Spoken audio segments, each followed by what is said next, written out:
अस्सलाम वालेकुम जी, welcome back to my channel. कैसे हैं आप सब लोग? उम्मीद करती हूँ सब खैरियत से होंगे। आज हम बनाएंगे बहुत ही मजेदार और बहुत ही बेहतरीन किस्म की आलू टिक्की। ये वो रेसिपी है जो कि बहुत आसान है, सिंपल इजी से स्टेप्स हैं इसको बनाने के, लेकिन जो रिजल्ट है उसको देख के आप लोग हैरान हो जाएंगे। ऊपर से क्रिस्पी, अंदर से बहुत ही मजेदार से फ्लेवर के साथ स्पाइसी सी हमारी ये आलू की टिक्की जो है किस तरह से बनती है, और हमने आलू की टिक्की को किस तरह से इतना परफेक्ट बनाना है कि वो किसी भी दावत के लिए एज ए जो साइड डिश के तौर पे हम इसको पेश कर सके। तो उसके लिए आपको वीडियो को पूरा देखना है, वीडियो स्किप बिल्कुल नहीं करना। वीडियो के दौरान ही मैं आपसे कुछ बातें शेयर करूंगी, आपने उनको लाजमी फॉलो करना है। और वीडियो पसंद है तो वीडियो को लाइक और चैनल को भी जरूर सब्सक्राइब करना है। शुरू करते हैं इसको बनाना। सबसे पहले जो है यहाँ पर हमने उबले हुए आलू लिए हैं। आलू को पहले बॉईल कर लिया है, इनका छिलका उतार लिया है और इनको फिर अच्छी तरह से ठंडा करना है। इस चीज़ का ध्यान करना है कि आलू आपकी गर्म बिल्कुल नहीं होने चाहिए, क्योंकि गर्म आलू से क्या होता है, ज़्यादा मॉइस्चर पैदा होता है और फिर हमारी जो आलू टिक्की है वो इतनी क्रिस्पी नहीं बनती। तो इसलिए आलू जो है मैंने 2 घंटे पहले बॉईल करके फिर मैंने इनको थोड़ी देर के लिए फ्रिज में रख दिया था ताकि अच्छे खासे ठंडे हो जाए। अब हमने करना क्या है, यहाँ पर हमने एक ग्रेटर लेना है और ग्रेटर की मदद से हमने इन आलूओं को क्रश करना है। उबले हुए आलू है, परेशान नहीं होना कि कच्चे आलू बिल्कुल नहीं है, लेकिन हमने इनको मैश नहीं करना। मैश करने से क्या होता है, बहुत ज़्यादा स्टार्च जो है आलू का निकल आता है और फिर वो आलू की टिक्की जो है ना बड़ी ही फ्लोई सी बनती है। अगर आप इस तरह से क्रश कर लेंगे, तो मोटा मोटा क्रश करेंगे, तो बड़ी ही क्रिस्पी सी और अच्छी शेप वाली आलू की टिक्की जो है वो आपकी तैयार हो जाएगी। और अगर आपने इसको मैश भी करना है, सपोज आपके पास ग्रेटर नहीं है या फिर करना नहीं चाहते, मैश भी कर सकते हैं। बस आपका की पॉइंट यही है कि आपने आलूओं को ठंडा करना है, तभी आपने इनको मैश करना है या ग्रेट, क्योंकि आगे चल के हमने इसके अंदर वैसे भी बाइंडिंग के लिए कुछ ना कुछ शामिल करना है, तो वो फिर चीज़ जो है वो कवर हो जाएगी। अभी जो ग्रेटर है इसका भी मैं मोटे वाला हिस्सा जो है वो इस्तेमाल कर रही हूँ, बिल्कुल बारीक वाला नहीं कर रही।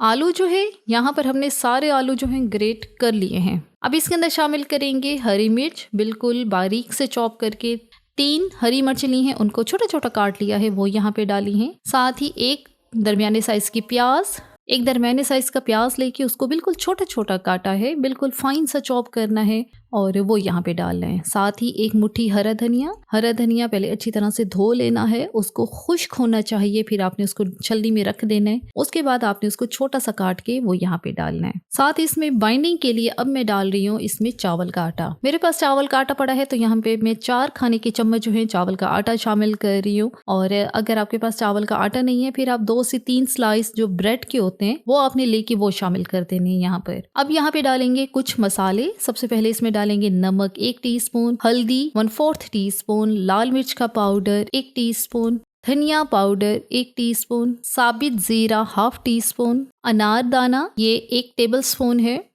अच्छी तरह से अब हम इसको मिक्स करेंगे। अच्छी तरह से अब हम इन्हें इसको मिक्स करना है और हाथों से ही मैं इसको पहले हल्का हल्का सा मिक्स कर रही हूँ। हाथों को पहले अपने अच्छी तरह से धो लेना है, उसके बाद ही आपने इस काम को करना है। और अब यहाँ पे मैं शामिल करूँगी साबित वाली लाल मिर्च, और उसको मैंने छोटा छोटा काटा है। ये वही लाल मिर्चें हैं जो हरी वाली होती हैं और वो पड़े जो रेड हो गई हैं, ये वही वाली ही हैं। मेरे पास ये पड़ी थी तो रेड हो गई हैं, मैंने वो भी शामिल कर दी हैं। इनसे जो कबाब की लुक है वो भी अच्छी आएगी। अब आपके सामने जैसे जैसे हम इसको मिक्स कर रहे हैं, आलूओं का जो मॉइस्चर है उसकी वजह से जो हमारा ये मिक्सचर है ये थोड़ा वेट सा हो रहा है। जो हमने इसके अंदर चावल का आटा डाला है तो वो जो है बाइंडिंग के काम आएगा, और उसकी वजह से ये मिक्सचर जो है बहुत फ्लोई नहीं बना, ना तो ये हाथों को चिपकने वाला बना है। अच्छी तरह से मिक्स कर लिया है हमने इस मिक्सचर को।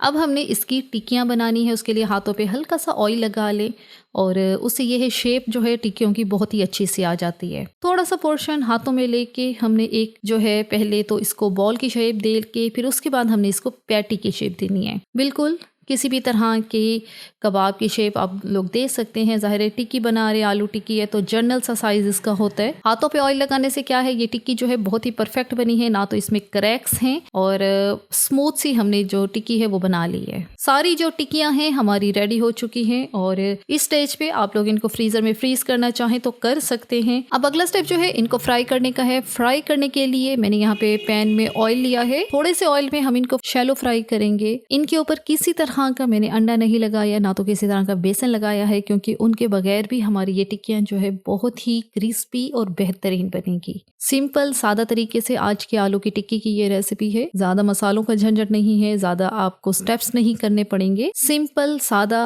और आसान सी ये रेसिपी है। अब हमने इनको फ्राई करना है। फ्राई जो है कोई हार्ड एंड फास्ट रूल नहीं है कि इतने मिनट के लिए एक साइड को फ्राई करना है। सिंपल जब एक साइड जो है गोल्डन ब्राउन हो जाए तो आपने उसकी साइड को चेंज करना है। सिर्फ ये है जो चूल्हे की आंच है वो आपने लो मीडियम के दरमियान में रखनी है, क्योंकि जाहिर है इसके अंदर हमने चावल का आटा डाला है, वो बिल्कुल कच्चा है, तो उसको हमने पकाना भी है। तो आपकी एक साइड जो है आलू की टिक्की उसको 2 से 3 मिनट ऑलमोस्ट लगेंगे।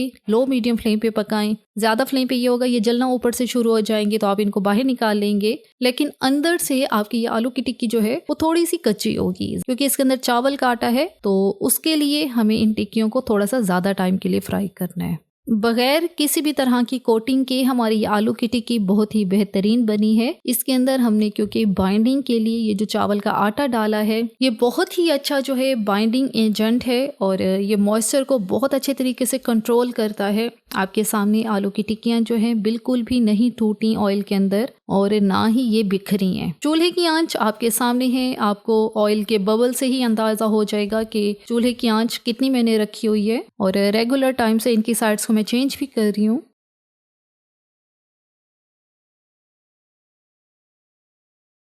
तो बस यहाँ पर एक बैच हमारा अच्छी तरह से फ्राई हो चुका है, रेडी है। इसको ऑयल से बाहर निकालते हैं और इसी तरह से जो बाकी बची हुई आलू की टिक्कियां हैं उनको भी फ्राई करते हैं।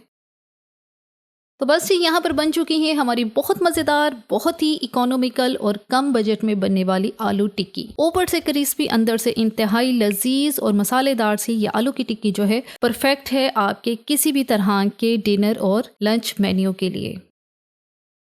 अगर आप किसी भी स्पेशल इवेंट के लिए कम बजट में कुछ बनाना चाहते हैं और चाहते हैं कि वो अच्छा भी हो, खाने में लजीज भी हो, तो आलू की टिक्की से बढ़कर कुछ नहीं है। सर्व इसको मैं पुदीने और दही वाले रायते के साथ ही कर रही हूँ, क्योंकि इन्हीं के साथ ही ये इंतहाई लजीज जो है लगती है। आप चावल बना रही हैं, आप उसके साथ इसको बना के रख सकते हैं। शामी कबाब की जगह पे ये जो है बहुत ही बेहतरीन ऑप्शन है। आप कम बजट में इसको बना के अपने पास सेव कर सकते हैं, बच्चों के लंच बॉक्स के तौर पे दे सकते हैं। बहुत मजे की लगती है। यहाँ पे एक टिक्की जो है आपको मैं तोड़ के चेक करवा देती हूँ कि ये अंदर से कितनी अच्छी पकी है। इसको बनाने की टिप यही है कि एक तो शुरू में आपने आलू जो है ठंडे लेने हैं। बॉईल करने के बाद उनको 1 घंटे के लिए ठंडा करना है। आधा घंटा फ्रिज में रखिए, आधा घंटा उनको बाहर रूम टेम्परेचर पे रखें, तो वो अच्छे खासे ठंडे हो जाएंगे। उसके बाद जब आप इसको फ्राई करें, क्योंकि आप कोई ना कोई बाइंडिंग एजेंट तो डालेंगे ही, बेशक वो ब्रेड है या चावल का आटा है, तो उसके बाद आपको इसको फिर फ्राई जो है जरा तहम्मुल से करना होगा। आपने इसको 7 से 8 मिनट आपने जो है हमारी ये जो आलू टिक्की है इनको फ्राई करना है,